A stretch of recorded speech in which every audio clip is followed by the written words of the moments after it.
Olá pessoal, boa noite. Estamos começando nossa primeira live do Conversa Rafinada aqui pelo Instagram. É uma satisfação enorme começar esse projeto já na segunda etapa e desta vez através do Instagram. É com muita satisfação que eu coloquei agora este momento aqui no Instagram para que possamos abranger um maior número de pessoas para que possa aí compartilhar conosco, esse momento de entretenimento, esse momento de interatividade com o pessoal aqui do Conversa Afinada. Agradeço sempre a cada um de vocês, aos amigos que sempre se dispuseram a participar desse projeto e para mim é uma satisfação muito grande. Aqui teremos boas conversas, né? Bons diálogos e dando sequência sempre esse projeto interativo e sempre com o intuito de interagir, o intuito de levar através das redes sociais o melhor possível para a nossa comunidade, as pessoas que nos seguem e, claro, conhecer um pouco a vida, a cultura dos nossos convidados. E é com grande satisfação que hoje trago mais um convidado para a gente dar sequência aqui a essa nossa projeção nesse projeto. Então, muito obrigado a você que está nos acompanhando. Hoje tenho a satisfação de trazer um convidado que, desde longa data, eu quis trazê-lo para participar. Digo, trazer ele como convidado para participar desse projeto Conversa Afinada. Vou entrar em contato com ele aqui para a gente já iniciar o nosso bate-papo. Boa noite. Boa noite, tá me ouvindo bem? Tô sim, tudo bem? Tudo bem, alegria estar aqui com todos Isso aí, vocês. é isso aí, meu amigo. Gildivão, eu estava fazendo aqui as honrarias aqui do projeto, começando aqui agora pelo Instagram, nessa segunda etapa, e Isso, E quando já você iniciou aí o contato para a gente compartilhar esse momento, que para mim é uma satisfação enorme. Então, esse é o convidado de hoje, Gildivan Francisco das Neves, né? O grande Gil. É com muita satisfação que tenho hoje como convidado e queria desde já, Gil, agradecer a você pela disponibilidade, você que estava me devendo, inclusive, né? E a gente vai dialogar ao longo dessa uma hora para a gente poder aí esclarecer algumas coisas entre as ocasiões, as vivências, enfim, ter um pouco de interação coletiva e pública, já que temos muita interação ali, né, nos diálogos privados, não é isso, Gil? Então, dê boa noite ao pessoal que exato. irá nos assistir. Primeiramente, boa noite, Ivalmir, boa noite a todos e todas. É uma alegria, já estou vendo muitos amigos e amigas, familiares participando aqui da live. E só tenho a externar a alegria, né, pelo convite, Ivalmir. Você é um amigo muito querido, muito especial. Já faz um tempo, né, que tinha feito o convite, como ele falou, e infelizmente, por outras questões, não tinha sido possível ainda participar, mas tudo tem um dia, né, e um momento. E hoje chegou esse dia e esse momento. E só externar a minha alegria em poder dialogar com você, dialogar com tantos amigos e com tantos familiares, né? Dialogar com você que é um amigo, né? E você que é uma referência, né, aqui na nossa cidade, uma referência para a nossa cultura. Você que é um grande músico, um grande poeta, um grande compositor. Então, só tenho a agradecer pelo carinho, pelo convite e pela alegria de, nessa noite, poder dialogar com vocês um pouco. Valeu, Gil, muito obrigado. Eu normalmente, né, tenho já como, como tradição, vamos dizer assim, é de praxe para mim fazer uma apresentação formal, mesmo que seja uma conversa afinada, relativamente informal, mas eu tenho como obrigação fazer uma apresentação formal do convidado. Então, o nosso convidado de hoje, né, como eu falei, é Gildivan Francisco das Neves. Ele é graduado em História pela Universidade Estadual da Paraíba, também mestre em Educação pelo Programa de Pós-Graduação em Educação, também da UFPB na linha de pesquisa Educação Popular e agora, né, doutor em Educação pelo programa de pós-graduação em Educação também da UFPB e seguindo a linha de pesquisa Educação Popular. Então, além desse tema que eu considero muito importante e é a linha de pesquisa dele, é uma causa que ele abraçou, a gente também vai tentar, em uma hora, falar de outras coisas que temos em comum e que certamente será interessante para todos que nos ouvem. Então, Gil, muito obrigado mais uma vez e vamos tentar aqui, numa sabatina informal, tentar interagir um pouco e, de algum modo,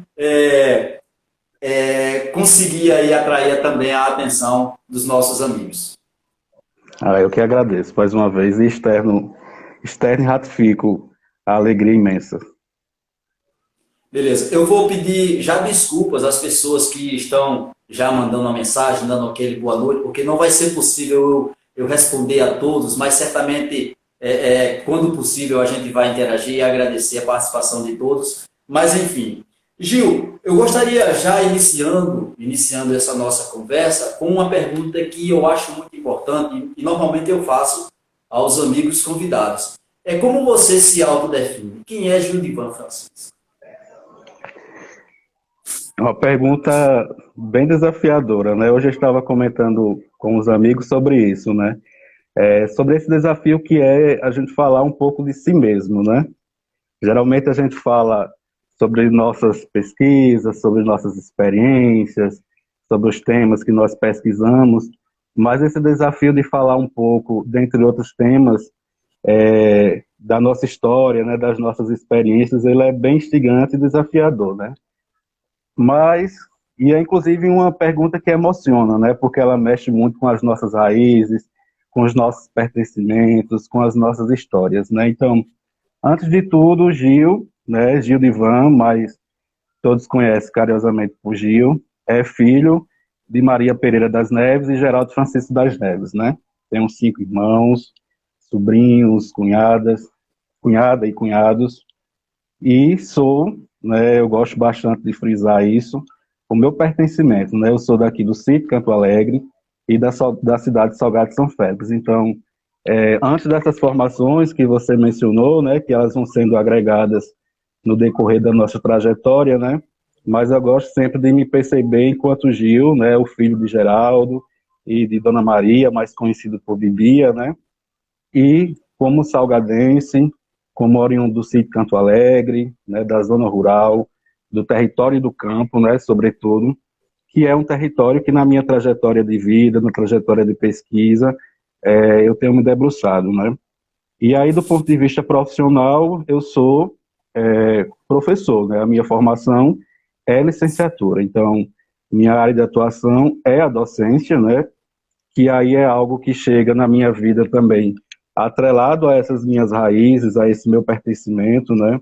Eu costumo sempre dizer que a minha escolha em ser professor partiu muito da minha mãe, né? Da forma carinhosa que ela sempre falou da educação, da forma zelosa como ela sempre destacou a importância da educação na formação do ser humano, né? Então, um dos sonhos da minha mãe era ser professora, né? E aí, no contexto de vida dela, por uma série de questões, não foi possível ela realizar esse sonho, né, de ser professora. Mas aí a forma como eu cresci vendo a minha mãe falar tão carinhosamente da educação, né, e apoiando tanto para que eu pudesse participar das atividades escolares, né, de todas as festas que tinha na escola, 7 de setembro, festas juninas, carnaval, projetos, ela estava sempre ali fazendo o máximo que ela podia para me incentivar para que eu pudesse participar daquelas atividades. Então, somado a isso também, eu costumo dizer que os excelentes professores que eu tive na minha jornada escolar, né? Tanto aqui no grupo escolar, que fica aqui ao lado da minha casa, né, aqui em Canto Alegre, que foi onde eu cursei, naquela época a gente chamava do pré-escolar, né, dos anos iniciais, como no Ana Ribeiro, que foi onde eu cursei o ensino fundamental, quer dizer, a educação infantil, fundamental e médio. Então, todos esses entrelaços nessa trajetória de vida foi que me fez optar por ser professor, né, por escolher um curso na área de licenciatura. Então, eu acho que, em linhas gerais, Gil seria mais ou menos isso, né? Teria esses vínculos familiares, é, a partir dessas experiências que foi construindo na vida e a partir desses diálogos foi que eu escolhi essa trajetória profissional, né? E aí, na verdade, a gente tem um pouco também do que que o Gil é, né? Está sendo e das várias possibilidades que a vida vai apresentar e que nós vamos nos construindo nesse percurso, né? E nos reconstruindo também com essas várias experiências e com esses diálogos que a vida vai nos apresentando. Então, acho que, em síntese, Gil seria mais ou menos isso. Daí seria, Gil, no caso, seria a sua inclinação para a educação, seria justamente pautada nessa, digamos assim, nesse desejo de sua mãe, né, para que Exato, ela, já que ela não foi, que tivesse um filho, etc. e tal, que pudesse exercer. Então, digamos assim, transferiu essa exato, responsabilidade que tornou-se também nessa inclinação e nessa exato. aptidão.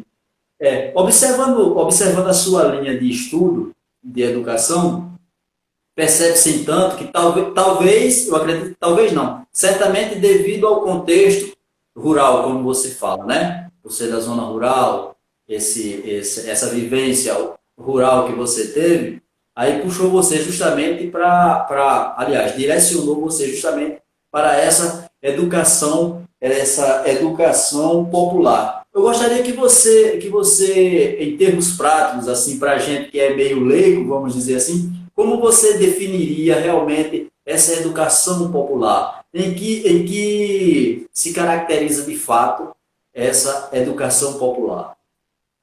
Isso.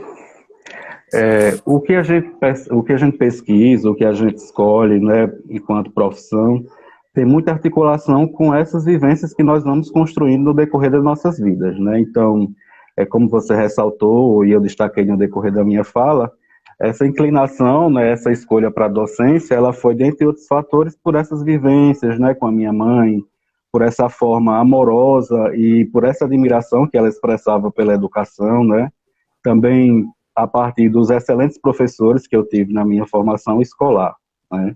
E aí, com o campo de pesquisa também não é diferente. Quando a gente chega no contexto, lá na reta final, né, de escolha de um objeto de pesquisa, a partir do momento que nós vamos, na graduação, vivenciando as diversas disciplinas que compõem a grade curricular, nós vamos construindo as nossas afinidades, né? Então, eu fiz o curso de História, né, assim, sou apaixonado pelo curso de História, faria novamente o curso de História, se hoje eu fosse ter a escolha, né, de fazer novamente outra graduação, seria História novamente, né, assim, foi uma escolha para mim muito acertada, e aí no decorrer dessa formação, eu fui me deparando com algumas leituras que foram me mostrando a necessidade e a importância que a gente pudesse construir um outro olhar para a educação, um outro olhar para a escrita da história, e que nessa educação e nessa história nós tivéssemos um olhar inclusivo, que viesse a contemplar os diversos sujeitos, né? Os diversos homens e mulheres e seus territórios. Que a gente tivesse uma educação e uma história que ela não se concentrasse, por exemplo, não apenas naqueles que residem na cidade, mas que a gente tivesse também uma educação e uma história que pensa também o território do campo. Então, anteriormente, inclusive, a ingressar na universidade, no curso de História, eu tenho esse pertencimento ao território do campo, né, do qual eu muito me orgulho e pesquiso sobre, escrevo algumas poesias sobre. Quem me acompanha nas redes sociais vê que eu sempre estou postando fotos do Rio, que é a minha paixão, é o Rio Paraíba. Então, anteriormente mesmo a graduação, eu já tinha esse encantamento pelo território do campo, né? Já tinha esse encantamento pelo território de Alagamar, né, que fica aqui situado no nosso município, entre o nosso município e Itabaiana, né, que na década de 70 foi palco, né, de um grande movimento social de luta pela terra que reverberou a nível nacional. Então, juntando essa história de vida com a escolha pelo curso de História e com as historicidades que perpassam o território de Salgado, quando eu cheguei na universidade, eu me afinei muito com a discussão do campo, de educação do campo, e, por conseguinte, de educação popular. E aí a educação popular, ela surge, né, dentre outros autores, a partir de Paulo Freire, e ela se constitui como essa possibilidade da gente pensar uma educação que ela não contribui para, é, digamos, apenas para a repetição de palavras, para a memorização de palavras, né? Não apenas para uma educação que ela é externa aos territórios, aquela educação que já vem pronta e acabada, né? Isso em linhas gerais. A educação popular, ela se constitui a partir dos diversos povos e como essa possibilidade da gente construir uma educação que visibiliza os diversos sujeitos em seus territórios, em suas histórias. E aí é uma educação que permite que a gente possa não apenas aprender a memorizar palavras, não apenas aprender a memorizar, por exemplo, conteúdos da história, né? Mas a problematizar esses conteúdos, a pensar criticamente, a refletir sobre as nossas realidades. E aí o que me encantou, quando eu estava na universidade, o que me encantou na educação popular, foi justamente como, a partir do momento que eu ia fazendo leituras sobre a educação popular, eu ia construindo leituras para o território do campo, eu ia construindo leituras para a história da nossa cidade e vendo como o município que nós residimos, como Salgado, como Alagamar, como o sítio Canto Alegre, como Dois Riachos, como todo o território de Salgado, ele é detentor de tantas histórias, de tantas memórias e de tantas narrativas. Então, esse foi o encantamento, né, com a educação popular e o porquê da educação, da escolha pela educação popular. E aí, em linhas gerais, a educação popular seria justamente essa educação que é construída a partir dessa perspectiva, né, com o povo e não apenas para o povo. É uma educação que é problematizadora, que é crítica, que é reflexiva e que é contextualizada, né? E aí a gente vai ter nessa educação, uma das referências principais é o Paulo Freire, né, bem os autores latino-americanos.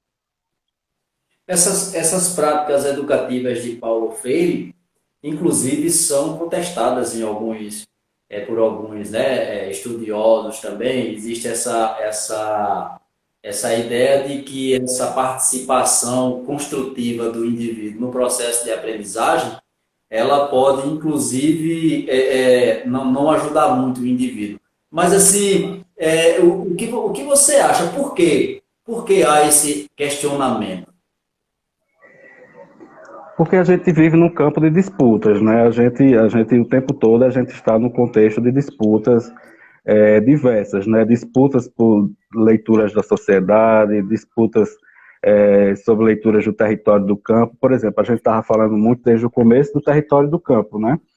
Quando a gente olha o campo, a gente vai ver que esse campo ele foi compreendido de diversas formas no decorrer da história. Então, por exemplo, em determinados momentos, aqueles que residiam no campo, eles eram vistos como símbolo do atraso, né, da ausência de saberes, aquela representação que a gente tem do Jeca Tatu, né, que muitas vezes apareceu na literatura. E aí a gente vai ter também uma leitura de campo, que é bastante pautada a partir dos movimentos sociais e da educação do campo, que diz, não, o campo ele não é um espaço de atraso, o campo é um espaço de vida, é um espaço de saberes, é um espaço de conhecimento, né? Campo e cidade são espaços e territórios com perspectivas diferentes, né? Com costumes diferentes, com culturas diferentes, mas eles não devem ser vistos numa perspectiva hierárquica, né? Então, a gente vê aí que a gente tem campos em disputas, leituras de campo em disputa. E aí essas leituras do campo, desses campos, né, elas não são neutras também, elas se pautam e elas partem de perspectivas de educação e de sociedade que a gente deseja construir, né, e conformar um modelo de sociedade. Então, quando eu pauto e eu defendo uma perspectiva de educação crítica, libertadora, problematizadora, né, eu estou defendendo a construção de uma educação que contribui para que os indivíduos possam construir a sua autonomia, para que os indivíduos possam pronunciar suas palavras, para que eles possam lutar por seus direitos, né, construir o seu protagonismo. E aí, muitas vezes, essa construção e essa perspectiva, ela não agrada, né? porque aí ela contribui para a gente questionar o modelo de sociedade que a gente tem, né? As exclusões que nós temos, os silenciamentos que nós temos, né? Essa perspectiva de educação problematizadora, ela permite a gente pensar, por exemplo, as desigualdades sociais, né? E pensar que elas não estão assim porque sempre foram assim e elas vão continuar assim porque elas são naturais, né? Mas aí quando a gente pauta uma educação libertadora na perspectiva da educação popular, a gente começa a compreender que essas realidades elas são construções históricas, né? Que as desigualdades sociais, as exclusões, elas são frutos dessa construção histórica. Então, por isso que a gente vai ter, né, esses campos de disputa, essas críticas, tanto ao modelo de educação bancária, digamos assim, como ao modelo de educação crítica problematizadora. Porque aí a gente vai ter dois campos em disputa e dois projetos de sociedade, né, em conflito o tempo todo. É verdade, Gil. Até porque, Gil, vou copiar, inclusive, essa frase, entre aspas, essa diversidade faz parte de uma unidade, né? Exatamente. O que preconiza justamente essa prática educativa de Paulo Freire é justamente essa ideia de que deve-se aproveitar já o conhecimento da vivência do Exatamente. indivíduo e apenas, justamente, digamos assim, agregar mais conhecimento ou até lapidar, né, fazer enxergar de forma mais ampla e até técnica, né? Vamos usar do ponto de vista de um agricultor que ele tem muitos conhecimentos, mas não sabe aplicá-los de forma devida. Mas não pode ser ignorado o seu conhecimento, porque o seu conhecimento prático, de fato, é o que faz a diferença, inclusive no âmbito de sua sobrevivência. Então não pode ser ignorado. Não é isso? Exatamente. Eu, Seria eu, eu você vou, eu vou pedir a considerar. você só, eu vou pedir a você só licença um segundo para tentar aqui dar uma boa noite ao pessoal que está nos assistindo Certo, rapidinho. certo, à vontade. É certo? Está com a gente aqui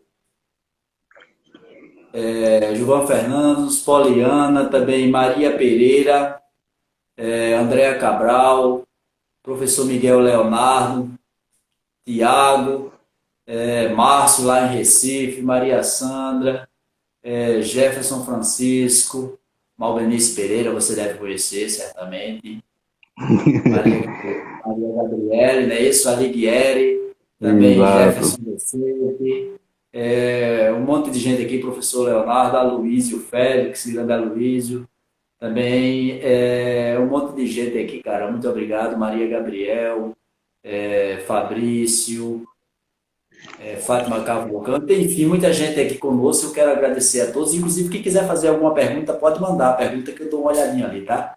E a gente aqui tenta responder. Nosso amigo convidado, né? Tenta responder aqui, certamente. Então, eu agradeço a todos que de algum modo, tentam aqui se comunicar com a gente. Então, Gil, Eu essa só, linha eu de só tenho pensamento. Pode você falar. também, desculpa interromper você. Só agradecer também mais uma vez a todos e todas que estão presentes, né, pelos nomes que você foi. Eu não consigo visualizar aqui que a tela fica pequenininha para mim, mas são todos familiares, né, amigos, é, companheiros aqui do nosso município, né, de outros municípios. Pelos nomes que vão aparecendo aqui, eu estou bem feliz porque tenho amigos dos vários momentos da minha vida, né?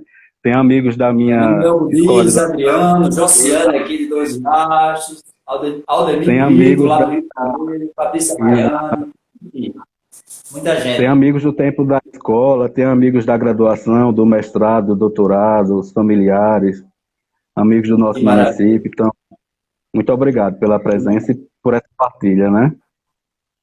Que maravilha, Gil. Eu aproveito que a gente está falando. Só para Oi, fechar pode aquela falar. reflexão que você estava colocando, é justamente isso, essa perspectiva do Paulo Freire, da educação popular que a gente estava dialogando, ela vai justamente pautar isso, né, de considerar e de partir dessas trajetórias de vida, dessas experiências, dessas memórias que esses indivíduos eles já detêm. Por exemplo, a gente está aqui no território do campo, né, aqui no sítio Campo Alegre. Então a gente tem aqui um rio Paraíba, né, que está passando aqui no quintal das nossas casas, e que inclusive nesse momento ele está belíssimo, né, com essas últimas chuvas. Então, quando a gente pauta essa perspectiva de educação crítica, problematizadora, que dialoga com esses territórios, a gente vai partir, por exemplo, de dialogar sobre o Rio Paraíba. Né? Qual a importância desse Rio Paraíba, né? O que é que ele tem a nos dizer historicamente, economicamente, politicamente? Qual a importância dele para a história da Paraíba, para a história do município, para as nossas histórias, né? Para as nossas memórias? Se a gente fosse lançar aqui no bate-papo, né? Relate para a gente uma memória que você tem sobre o Rio Paraíba. Então, certamente ia surgir as mais diversas histórias, né? E memórias de usar o rio, né, de tomar banho no rio, diversos diferentes usos, né, do rio. Então, quando a gente dialoga sobre essa perspectiva de uma educação crítica, a gente faz justamente isso, né? Considerar essas realidades dos indivíduos, considerar o contexto que eles estão inseridos, né? Então, a gente está aqui às margens, como eu coloquei num artigo que eu produzi junto com a professora Patrícia Cristina e o professor Severino, que são a Patrícia na graduação. E aí, lá nesse texto, a gente falando um pouco sobre a educação popular e a educação do campo, a gente coloca justamente isso, né? Como muitas vezes a gente está às margens do Rio Paraíba, mas a gente fala apenas do mar, né? E aí, não que não seja importante a gente falar do mar, e não que a gente vá falar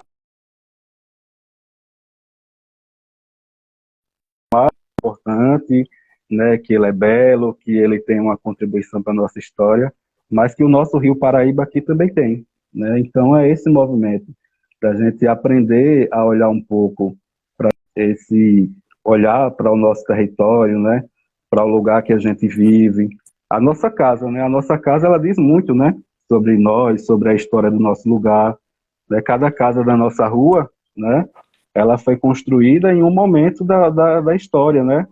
Um é de 1920, como a casa dos meus pais aqui, a casa que eu estou agora. Outra é do ano 2000, outra é de 2020. Então, cada casa dessa, ela revela um pouco da história do nosso lugar, ela revela um pouco de um estilo arquitetônico, né? Da cultura de uma época, das formas de morar de uma época. Então, é a gente construir esse impedimento, né? De que essa história, de que os diversos espaços eles são espaços educativos e que esses diversos espaços e os sujeitos que o integram, os diversos homens e mulheres, nas suas diversas profissões e fazeres cotidianos, eles têm a nos ensinar, né? Eles são história e construtores dessa educação. É verdade, Gil. Até porque somos o que a nossa história nos transformou, né? Então a gente é Exato. uma construção, né? E esse processo todo se dá justamente através de tudo que a gente viveu. Exato. Infelizmente, nós às vezes a gente não aproveita bem essa percepção sobre a vida e a gente meio que atropela os momentos da vida, porque cada momento da nossa vida, de fato, é muito importante justamente na construção daquilo que somos. Eu poderia explorar você bastante nesse âmbito da educação, da sua formação. Tem muitas coisas aqui que eu gostaria muito de falar com você, inclusive eu deixo você livre para você decidir se quer seguir no tema da educação dentro da sua formação ou se a gente pode também adentrar outros assuntos que eu considero também pertinentes e importantes, já que você é um formador de opinião, né? Eu aproveito o momento, inclusive, Gil, para ali um momento que tem muita gente nos ouvindo, para dizer o quanto, né, o quanto você é um cara que eu respeito e admiro pela sua força e garra, sendo exemplo para mim e para muitas pessoas no seu projeto de vida, porque você iniciar um projeto de graduação, mestrado e agora doutor Gil, né, vamos dizer assim, doutor Gil, que de fato é doutor, a gente sabe que é um projeto de escolha, e toda escolha implica em perdas, né? Eu tenho certeza que você abriu mão de muita coisa para poder hoje se tornar quem você é. E mesmo assim, mantém-se um cara humilde, disposto a evidenciar toda a sua trajetória, a sua importância, ajudar, como inclusive me ajudou, né, na construção do meu TCC, no período em que fui fazer o meu projeto, meu trabalho de conclusão de curso, e você foi o meu orientador presencial de fato ali, foi o cara que puxou muito a minha orelha, e eu aqui publicamente lhe agradeço mais uma vez, certo? E que o que você hoje está colhendo e certamente vai colher é fruto de tudo aquilo que você realmente plantou com muito suor, muito esforço, muita dedicação e amor. Então, eu gostaria de deixar registrado esse momento assim, minha eterna gratidão a você. Nós que dialogamos muito, né? Tivemos aí muitos diálogos, né? Muitas, como eu falei, puxões de orelha. E para mim foi uma satisfação enorme ser orientado por você. Eu que agradeço. E eu gosto sempre de falar que essa trajetória, ela é uma trajetória que ela vai sendo construída coletivamente, né? Tá me ouvindo? Tô sim, pode falar. Esse aqui travado aqui um pouco. Ela vai sendo construída coletivamente, né? Então, hoje, como você falou, após essa conclusão do doutorado, né, que foi recente, agora em abril de 2022, eu, do outro dia seguido à defesa, eu parei, assim, para refletir um pouco, né, sobre a trajetória, e aí eu fui vendo, pensando e percebendo como essa trajetória, ela não foi jamais uma trajetória individual, entende? Ela foi, claro que tem, né, essa questão que você destacou dessa dedicação, né, desse empenho individual, dessas horas de estudo que a gente dedica, né, em função da nossa formação. Por exemplo, no contexto da pandemia, no começo da pandemia, eu fiquei é, praticamente 7 meses sem visitar meus familiares, porque era necessário esse isolamento, e naquele momento também por uma questão que eu precisava me ausentar e me dedicar, né, na construção de uma das etapas do doutorado. Então, a gente tem essa série de renúncias, né, da presença, às vezes não poder estar presente no aniversário de um sobrinho, no aniversário de um parente, esses tipos de coisas, né? Mas, nas diversas escolhas que nós fazemos na nossa vida, tem esses elementos, né, que muitas vezes nós precisamos de abrir mão, né? Não só na minha trajetória, mas na trajetória de cada um que está aqui. Eu estou vendo vários amigos passando aqui, e são pessoas que eu conheço e tenho um afeto grande, e se eu fosse mencionar, cada um tem uma trajetória, né, de luta, de suas construções, de suas buscas. E aí, quando eu olho para essa minha trajetória, sabe, Divalmir, eu gosto de frisar bastante que ela é uma trajetória coletiva. E aí eu poderia dizer que, do ponto de vista acadêmico, essa formação da graduação, do mestrado e do doutorado, ela é uma conquista e uma vitória não apenas minha, mas de todos os meus familiares, de todos que estão nessa live, de todos os meus amigos, companheiros que estão nessa live, e de outros que não estão, né, por uma série de fatores, porque essa trajetória ela foi feita não a partir de Gil apenas individual, ali sentado no computador, mas foi feito a partir dessa entrelação de mãos. E aí um entrelaçado de mãos que vem a partir de diversas questões, como apoio emocional, aquela palavra de incentivo, sabe? Naquele momento que você acha que não vai conseguir, naquele momento que você acha que não vai dar certo, é um apoio financeiro, por exemplo. Quando eu passei no vestibular, e aí eu acho importante a gente destacar esses elementos, porque não para servir de exemplo, que eu acho exemplo uma palavra muito forte, mas para a gente pensar que a universidade, a graduação, o mestrado, um doutorado, uma pós-graduação é o meu lugar e é o lugar de cada um que está nessa live, caso queira estar lá, né? A gente muitas vezes foi levado a pensar que por a gente estar numa cidade interiorana, por a gente ser de um território do campo, por a gente ser da classe trabalhadora, a gente não ter uma série de condições, muitas vezes, né? Que esses espaços eles não são nossos e não foram feitos para nós, né? mas eles são sim nossos, né? Eles devem ser ocupados por cada um de nós, né? Então, quando eu vejo essa trajetória, eu vejo muito nesse sentido desse esforço coletivo. Quando eu fui, me perdoe estar ampliando um pouco essa reflexão, Sem problema, fica à mas, vontade. por exemplo, quando eu fui residir em Campina Grande, quando eu passei no vestibular, a gente teve aqui na minha família uma série de movimentos, né, de montanha-russa. Primeiro, a gente teve aquela emoção da aprovação, né? Então, comemoramos, vibrando, vibrando. Logo em seguida, já veio aquela dúvida. E agora? Como é que vai ser? Né? Era um curso em Campina Grande, era um curso diurno, né? Então, naquela época, a gente não dispunha de um transporte universitário, digamos assim, no contexto no turno da manhã, né? E aí teria, para cursar a graduação, a princípio eu teria que ir morar em Campina.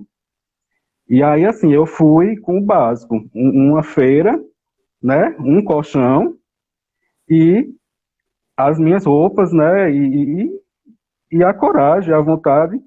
E aí eu estou dizendo isso por quê? Mais uma vez, não é para servir de exemplo, né, como eu falei, mas para ressaltar a importância que a minha família teve nesse contexto e que tantas pessoas que foram aparecendo, que foram me apoiando naquele momento. Como, por exemplo, o Marco Silva, que está aqui na live, que é irmão de Lidiane que você conhece, né? Que foi uma pessoa maravilhosa que me acolheu. Então, como essas pessoas, nesse primeiro momento, elas foram fundamentais. E aí, nesse momento, por exemplo, dessa aprovação, a minha família não tinha condições financeiras, né? Naquele momento, a gente estava numa situação, inclusive, de saúde, muitos problemas de saúde na família. Então, cada um com aquilo que dispunha naquele momento, ou na verdade, com aquilo que não tinha, é aquela história, sabe, Val, de você tirar de onde você já não tinha, mas essas pessoas elas foram tirando de onde não tinham para poder ajudar nesse percurso, né? Então, como esse passo a passo, como essas contribuições, como essas forças, como esses diversos sentidos, eles foram fundamentais para construir essa jornada, né? E aí, eu fiz as minhas formações na universidade pública, né? E essa universidade pública, ela é de todos nós, é custeada, né, com os nossos impostos, então, essa conquista, ela é de todos nós, ela é coletiva, ela é essa partilha, né? E aí, por isso que eu reforço, né, que essa importância da gente pensar que esse caminho é um caminho possível de ser percorrido, né? E que ele é nosso, né? Que ele é nosso. Eu acho muito importante a gente destacar isso. Digamos que eu resumo toda essa sua fala numa frase que Djavan fala, que ele fala assim: só eu sei das esquinas por que passei. Então, né, por trás de um sorriso tem sempre Exatamente. alguns momentos de luta, e realmente a sua trajetória toda pessoa que vem da escola pública, da zona rural, que a gente conhece, tá entendendo? Por isso que eu faço questão, Gil, tem um momento que eu falo, como você sabe que eu toco, né, violão e tal, eu falo assim: nada melhor do que tocar para quem conhece a nossa história, né? Porque quem conhece a nossa história, de fato, é que sabe o valor daquilo que você faz. E às vezes não é necessariamente, como você falou, um exemplo para os outros, mas com um sacrifício particular. Porque o sucesso vai embora, mas o reconhecimento maior é o esforço próprio, né? Então, a gente tem que reconhecer o nosso esforço. E às vezes a gente tem que externar um pouco para que a gente, de algum modo, mesmo não tendo essa incumbência, assim como você falou, mas acaba sendo exemplo, motivador também para as pessoas que estão iniciando. Vou pedir licença mais uma vez para abraçar Isaac Barbosa, Joãozinho, Henrique, Josias Umbelino, que foi também meu convidado, Lourival Feitosa, Raminho Barbosa, meu cunhado lá no Rio de Janeiro, Bruna Galvão, Vonês, J. Marcos Silva, Rosilene Paz, Alcione, Marcos Silva e Emanuel Muniz. Muita gente aqui nos assistindo, prestigiando aqui o convidado, que hoje é um convidado ilustre, viu? deu muito trabalho trazer esse cara para aqui, que E nada. ele é muito resistente Estamos aqui na. e confesso que é desafiador para mim conversar com o Gildivan Francisco de uma maneira formal e para mim é um desafio e gratificante, né? Para mim como eu falei, é muito Nada. importante para mim. Estamos na mesma realidade, nas mesmas vivências, na mesma experiência, nos mesmos territórios, estamos juntos. E só para frisar, a Franciele e outros amigos que estão nos assistindo fizeram um comentário no chat, né, mostrando justamente como viveram experiências próximas, né, a essa que eu relatei.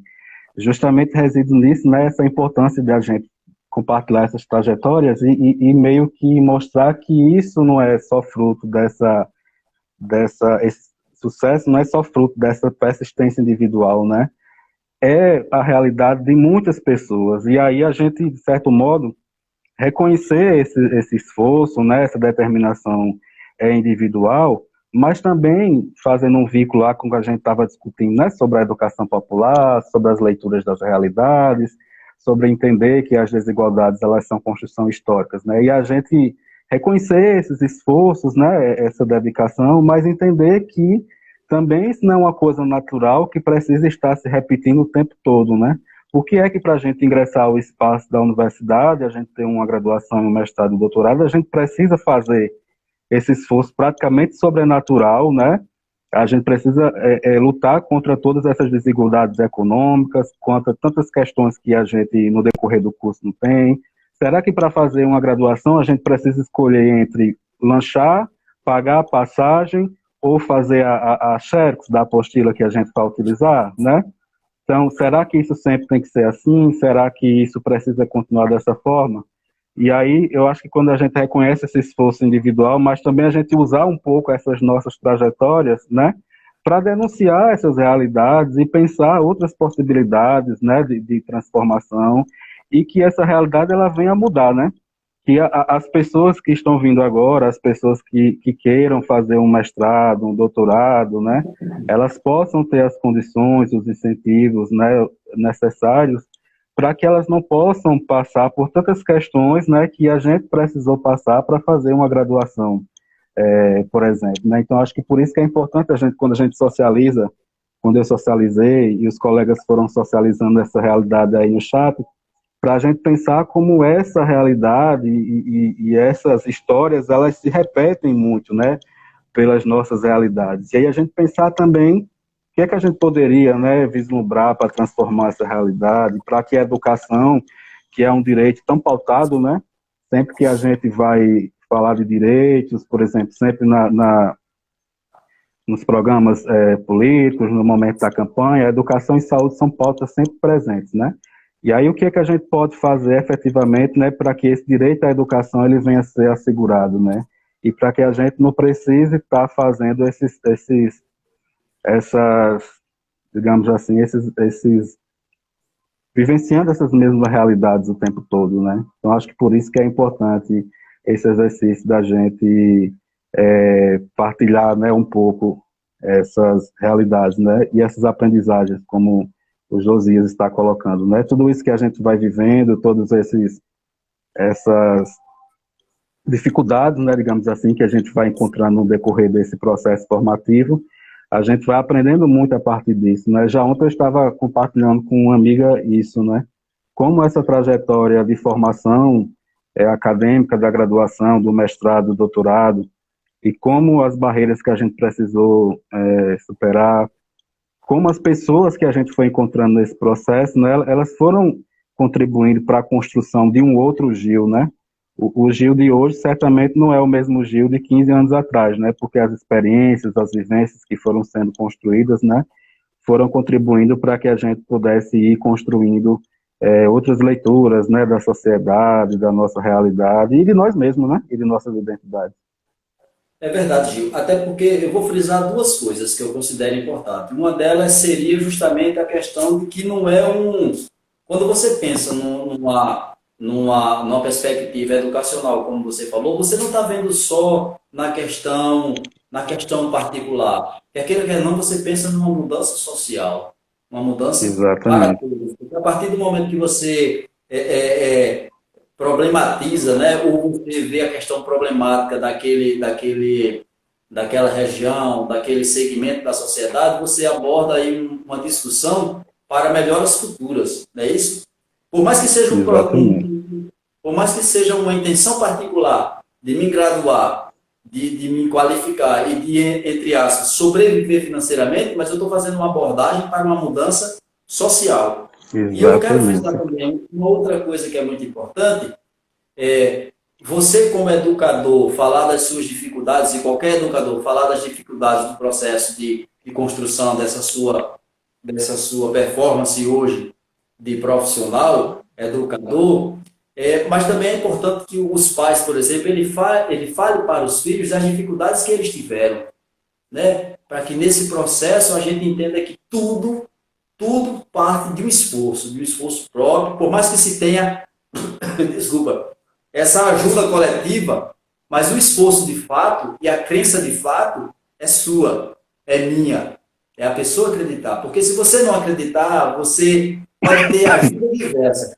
Você pode ter ajuda diversa, mas você não chega em lugar algum. Porque de fato o sonho é seu, o projeto é seu, mesmo que seja numa visão coletiva. Mas o projeto é justamente dessa forma. Mandando só um alô novamente aqui para Clodoaldo, atleta, Leonardo, Márcio e Luana. Isso aí é muito importante. E me corrija se eu estiver errado, viu, professor?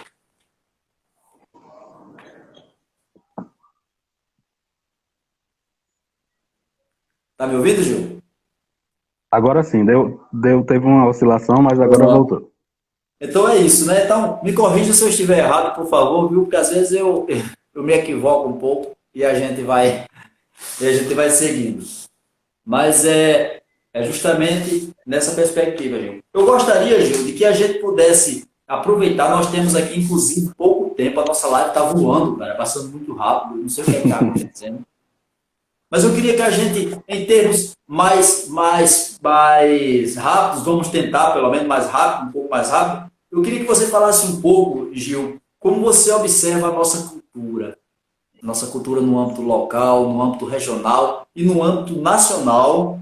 Você que tem outras afinidades, como a pintura, como a poesia, e também tem grandes referências musicais, etc. e tal, como é que você avalia a nossa cultura? Como é que você também avalia esse processo cultural nesse momento pós-pandemia que foi tão intenso para a nossa humanidade, vamos dizer assim? Exato, eu acho que tem a ver diretamente com aquilo que a gente já estava conversando um pouco, né? Eu falei bastante assim de história, né, por ser minha área de formação, mas a gente pode ampliar um pouco para a cultura, né, e pensando isso um pouco, principalmente a partir da nossa cultura local, né? Eu acho que essa educação popular que a gente está pautando, esse outro olhar, né, para a educação, os nossos processos formativos, eles nos ajudam, inclusive, para a gente redimensionar o olhar para o nosso território, né? Por exemplo, por muito tempo eu pensei, né, e eu via, né, lia os livros didáticos, por exemplo, e aí eu via lá nos livros didáticos somente as histórias, né, daqueles grandes nomes que a gente, costumeiramente a gente aprendeu, né, a gente decorou, né, algumas datas, né, datas já sempre presentes ali, aquelas datas, aqueles nomes, aqueles mesmos nomes de países, né, de cidades, claro que são extremamente importantes para a nossa história, mas muitas vezes essa prática, quando ela é repetida, quando a gente não problematiza um pouco, por que é que apenas essas histórias, por que é que apenas as culturas desses povos, né, elas estão presentes na nossa educação, no livro didático, no nosso processo formativo, né, a gente acaba por entender muitas vezes e por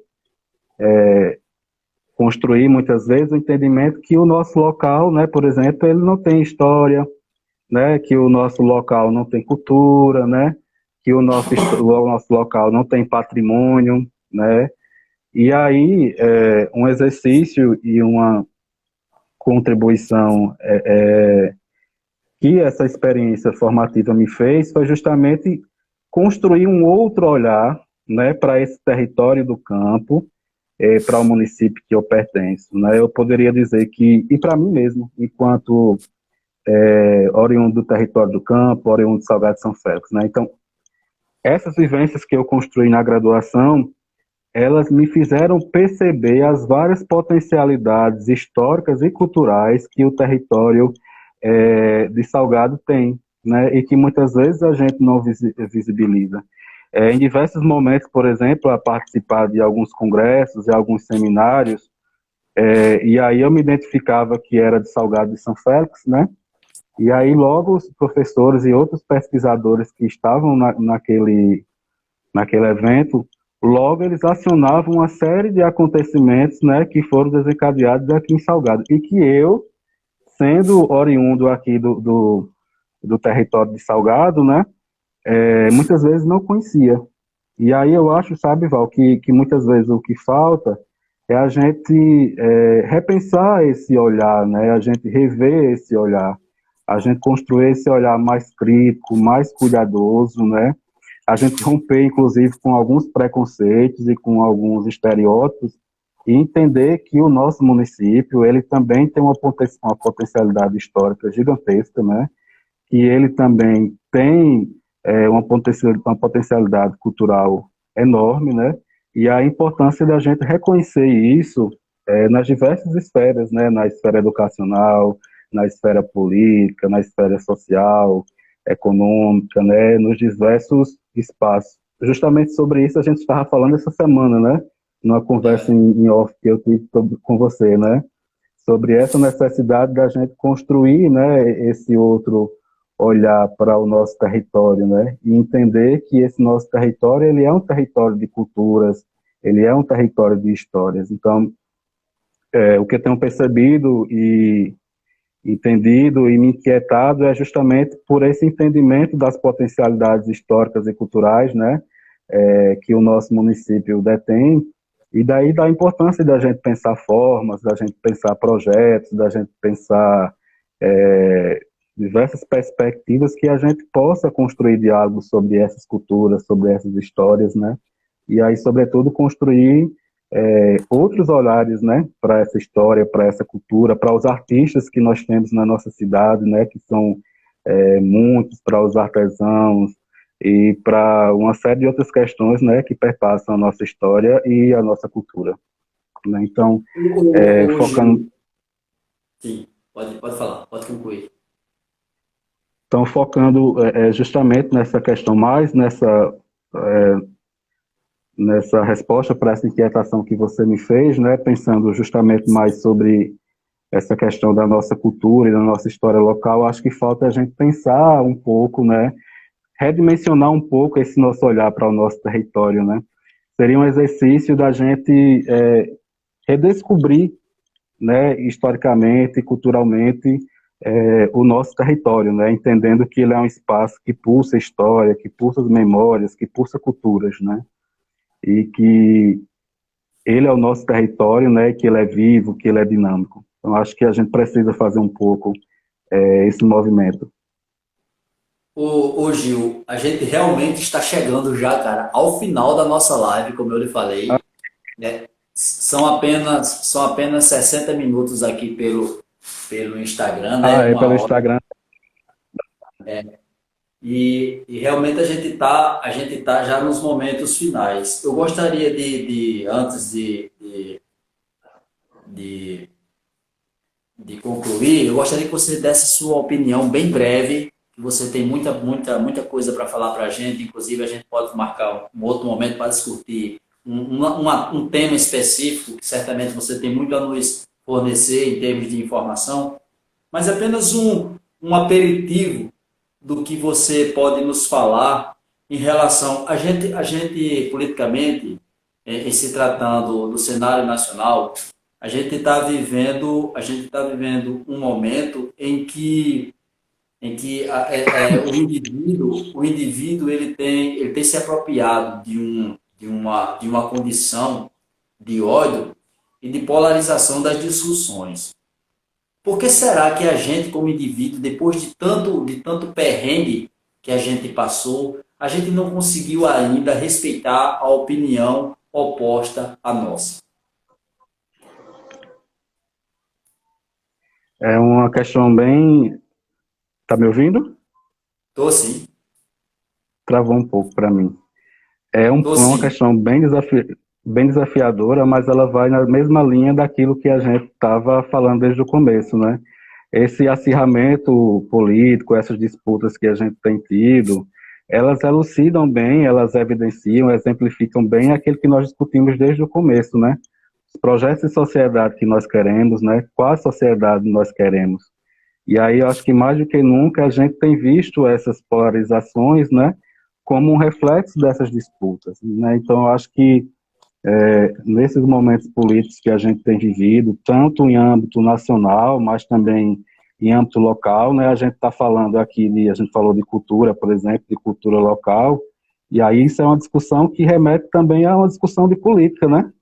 De política, de economia, dentre outros fatores. Então, eu acho que isso perpassa muito pelos projetos de sociedade que a gente quer construir, né? E aí eu acho, sendo bem breve, né, devido ao tempo e também pela amplitude da questão, que precisaria mais tempo para aprofundar, mas eu acho que, sobretudo, é esse momento da gente romper um pouco, né, esses espaços de ódio que têm sendo construídos, como você tem colocado, e a gente se abrir a esse processo de construção de diálogos, né?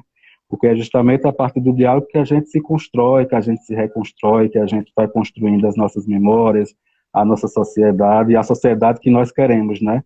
A sociedade que nós queremos e precisamos, ela não vai ser construída com base no ódio, né? Ela vai ser construída com base no diálogo. Então, eu acho que é um momento da gente ultrapassar essas fronteiras do ódio, né? E se propor ao diálogo, e aí, sobretudo, a gente pensar, a gente retomar aquele questionamento que a gente dialogou lá no começo, né? Quando nós falamos um pouco sobre a educação, as perspectivas de educação que nós temos, né? Os modelos educacionais que nós temos. E aí que é pensar que sociedade, né, historicamente, nós tivemos, né? Que sociedade nós estamos tendo, né? E que perspectiva de sociedade e de futuro nós estamos querendo construir. E aí eu acho que essas três questãozinhas, né, que elas nos ajudam bastante a refletir sobre esse questionamento que você colocou e a pensar um pouco, né, sobre esse contexto político que nós estamos vivendo, né, como você colocou, é um contexto político de tantas bipolarizações, né, de tantos discursos de ódio.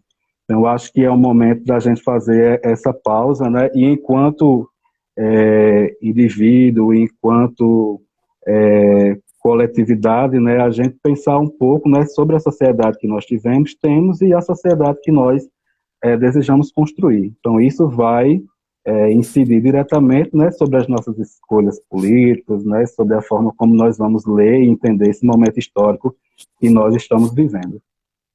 Gil, eu vou fazer o seguinte, eu vou concluir essa live aqui e vou abrir outra para a gente fazer o desfecho de uma maneira mais formal em respeito às pessoas que estão nos ouvindo, tá bom? Certo, tá bem, Beleza, então voltamos em seguida.